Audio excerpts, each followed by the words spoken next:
Un país que el mundo aprendió a admirar. Desde finales de los 90, su música cruzó fronteras que ningún mapa anticipaba. Sus dramas ocuparon pantallas por todo el mundo. Su estética se volvió referencia global.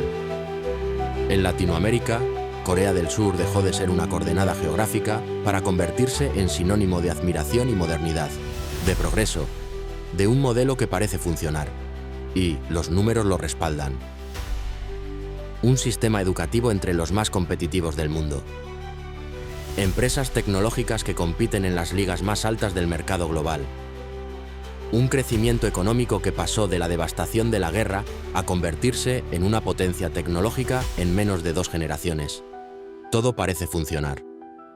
Pero hay algo que no encaja. Mientras el mundo la observa como modelo a seguir, adentro algo se detiene. Corea del Sur registra la tasa de natalidad más baja del planeta.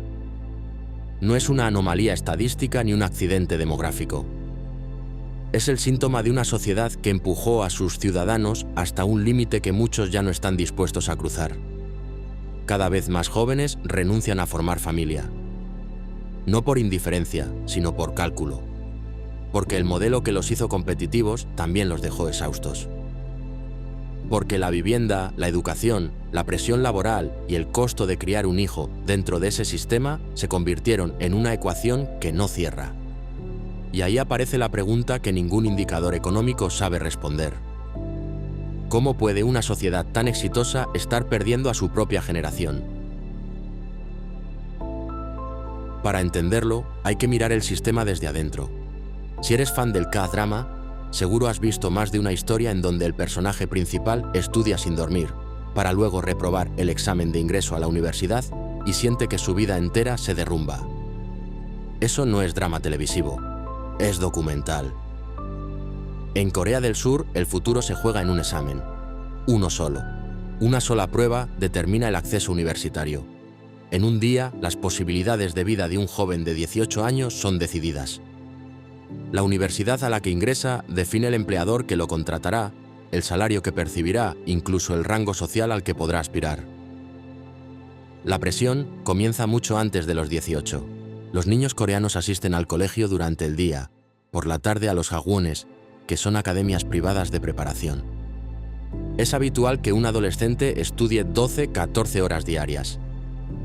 El sueño se convierte en un lujo, el descanso en una señal de debilidad. Esta arquitectura educativa no surgió de la nada. Es el producto de una cultura que internalizó la escasez como motor. Una sociedad que salió de la Guerra de Corea en 1953 absolutamente devastada y que decidió que la única salida era el rendimiento colectivo extremo. En menos de 40 años, ese impulso transformó un país en ruinas en una potencia industrial. El costo humano de esa transformación nunca fue contabilizado. Después viene el mercado laboral. La economía surcoreana está estructurada en torno a los chaebols, grandes conglomerados de propiedad familiar, tales como Samsung o Hyundai, que concentran una porción desproporcionada del PIB y del empleo formal de calidad. Trabajar en uno es, para muchos jóvenes, el único camino socialmente validado hacia la estabilidad. Entrar exige años de preparación, posgrados costosos y una disposición al sacrificio que no tiene fecha de vencimiento. Los que logran entrar enfrentan jornadas laborales entre las más largas del mundo desarrollado. Los que no, muchas veces quedan atrapados en empleos precarios, salarios bajos y sin protecciones. La brecha entre los que están adentro y los que están afuera es estructural y define prácticamente todo lo demás. ¿Dónde vives? ¿Con quién te casas? ¿Si puedes permitirte tener hijos? Y ahí está el núcleo del problema. Vivienda inaccesible, especialmente en Seúl, donde los precios por metro cuadrado compiten con los de Londres o Nueva York. Costos de crianza entre los más altos del mundo. Cuando esa ecuación no cierra, la decisión racional es postergar. Y cuando una generación entera posterga, lo que parece una elección individual se convierte en una tendencia estructural con un solo destino. Contracción poblacional, no gradual, no manejable, sino el tipo de declive que reorganiza economías, colapsa sistemas de pensiones y deja ciudades enteras con más ancianos que futuro. Cuando una generación se reduce, el impacto no se siente de inmediato, pero es implacable. Para 2050 se estima que más del 45% de la población surcoreana tendrá más de 60 años. Menos trabajadores activos sosteniendo un sistema de pensiones diseñado para una pirámide demográfica que ya no existe. Conlleva un incremento enorme del gasto en salud. Una economía que necesita crecer, pero con cada vez menos capital humano para hacerlo. El gobierno lo sabe y ha respondido con dinero, subsidios por hijo, licencias parentales extendidas, bonos directos al nacer. El resultado ha sido marginal, porque el problema no se resuelve con cheques, se resuelve reparando un pacto social roto. Y eso es mucho más difícil. Corea del Sur construyó su modernidad sobre una promesa implícita. Esfuérzate lo suficiente, sacrifica lo necesario y el sistema te devolverá estabilidad.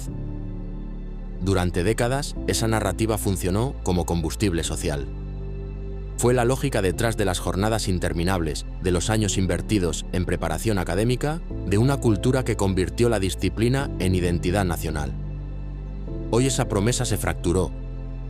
Una generación que cumplió con todas las reglas descubre que las reglas no garantizan el resultado. El título universitario no asegura empleo estable. El empleo estable no alcanza para la vivienda.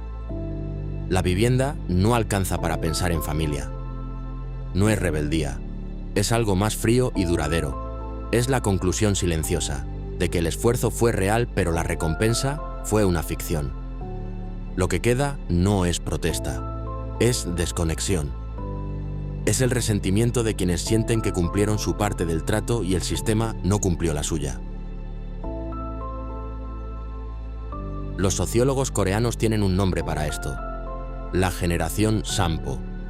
Sampo significa renuncia. La expresión nació para describir a los jóvenes que comenzaron a abandonar tres pilares de la vida adulta tradicional: el noviazgo, el matrimonio y los hijos. Visto desde afuera, parece una elección personal. Analizado en conjunto, revela algo más profundo. Una generación que decidió no jugar un juego cuyas reglas considera injustas. Si eres fan de la cultura surcoreana, probablemente ya notaste algo. Una cantidad creciente de artistas y personajes que hablan abiertamente de agotamiento, de soledad, de sentir que no encajan en las expectativas. No es casualidad, es el reflejo cultural de una sociedad que está procesando, a través del arte, lo que no puede decir en voz alta en la oficina o en la familia. Con el tiempo, la lista de renuncias se fue extendiendo. Al noviazgo, el matrimonio y los hijos se sumaron el empleo estable, la vivienda propia, las relaciones personales y, en algunos casos, la esperanza misma. Los medios coreanos empezaron a hablar de la generación N-Po, una generación que renuncia a N cosas, donde N es un número que sigue creciendo. No es nihilismo. Es racionalidad aplicada a un sistema que no ofrece retornos proporcionales al esfuerzo invertido. Y esa retirada, multiplicada por millones de personas en edad reproductiva, se convierte en el dato demográfico más inquietante del siglo XXI. Hay un término que circula en las redes sociales coreanas: Geolsaem. Se traduce aproximadamente como vivir en vano. Es la descripción que muchos jóvenes hacen de su propia experiencia. Trabajar mucho, consumir poco, no poder proyectarse. Una vida técnicamente funcional, pero emocionalmente vacía de horizonte. Es la consecuencia previsible de un modelo que optimizó la productividad sin preguntarse qué les ofrecía a cambio a las personas que lo sostenían. Corea del Sur sigue siendo una potencia. Sus exportaciones son competitivas, su infraestructura es de primer nivel, sus empresas tienen presencia global. Eso no está en discusión. Lo que sí está en tensión es algo más difícil de medir. El mismo sistema que produjo eficiencia extrema está generando agotamiento generacional. Es un desequilibrio estructural. El modelo fue diseñado para crecer rápido, no para sostenerse indefinidamente. Porque hay un momento en que el motor humano se detiene. Corea del Sur construyó su milagro económico sobre una materia prima que no aparece en ningún indicador: el agotamiento consentido de su propia gente. Generaciones enteras que se entregaron a la máquina, que aceptaron el sacrificio como precio de entrada a la prosperidad. Pero el petróleo humano, a diferencia del mineral, tiene conciencia. Y cuando esa conciencia decide que ya no vale la pena arder, la maquinaria empieza a sentirlo. Primero en la demografía, luego en la productividad, finalmente en el alma misma del modelo. Una economía que depende del rendimiento extremo de sus ciudadanos es, en el fondo, una economía frágil. Porque su recurso más crítico no es el acero ni el semiconductor, es la disposición humana a seguir. Y esa disposición, silenciosamente, se está retirando. Corea del Sur es, en muchos sentidos, la encarnación del sueño moderno. Disciplina convertida en cultura. Educación elevada a religión civil. Productividad como medida de valor personal. Y, aún así, sus jóvenes, los más preparados, los más conectados, los herederos directos de ese milagro, están dudando. Incluso entre los más afortunados, los que cumplieron cada etapa del guión establecido, hay una fatiga que los indicadores económicos no saben medir. Es el cansancio de vivir dentro de una promesa que se cumplió a medias. De alcanzar el éxito y descubrir que el éxito no incluía tranquilidad, ni tiempo, ni la posibilidad real de construir una vida propia fuera de la lógica del rendimiento. Eso no es fracaso generacional. Es el diagnóstico más honesto que una sociedad puede recibir sobre sí misma. La próxima vez que veas un K-drama donde el protagonista trabaja hasta medianoche, rechaza una relación porque no tiene tiempo, o llora en el baño de la oficina antes de volver a sonreír, recuerda que esas escenas no son ficción del todo. Son la forma en que una cultura procesa, en voz baja, lo que no puede decirse en voz alta. Entonces, la pregunta no es solo coreana. Si incluso el modelo más eficiente del mundo empieza a perder el entusiasmo de quienes lo sostienen desde adentro. Aquí es donde surge la incertidumbre. ¿Estamos construyendo sociedades exitosas que satisfacen las necesidades y objetivos de las personas? ¿O simplemente sociedades sostenibles en un lapso de tiempo? Y más importante aún, ¿cuántos países están siguiendo, sin saberlo, el mismo camino? Deja tu comentario. Es importante conocer tu opinión.